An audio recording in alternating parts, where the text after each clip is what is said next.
संदीपनी जी अपने गुरुजी की सेवा में थे।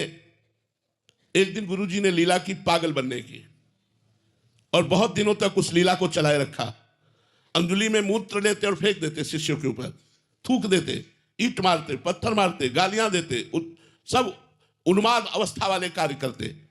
महीना, 2 महीना, 4 महीना सब शिष्य भाग गए, केवल संदीपनी जी बचे।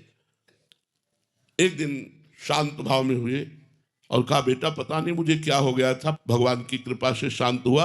और सब शिष्य कहाँ हैं? बोले गुरुदेव तो भाग गए। क्यों भाग गए? कुछ तो आपको पागल जानकर भाग गए और कुछ आपके द्वारा की हुई जो क्रिया है उसे देखकर भाग गए। आप मूत्र फेंकते थे, थूक फेंकते थे, ईंट फेंकते थे। बोले तुम्हारे ऊपर नहीं फेंका?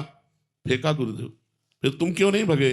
गुरुदेव यदि हम चले जाते तो आपको पवाता कौन, आपको स्नान कौन कराता, आपकी देख रेख कौन करता? तो गुरुदेव मैं सब सहता हुआ आपकी आज्ञा में, आपकी सेवा में तत्पर रहा। तो उनके आंसू आ गए और कहा, बेटा मैं अपने तप से तो भगवान के धाम में जाऊंगा, लेकिन परम धामी भगवान तुम्हारे शिष्य बनेंगे आके। तो वही संदीपनी जी उच्च आसन पर बैठते थे और भगवान द्वारिकाधीश श्री कृष्ण नीचे बैठकर हाथ जोड़कर शिक्षा ग्रहण करते थे।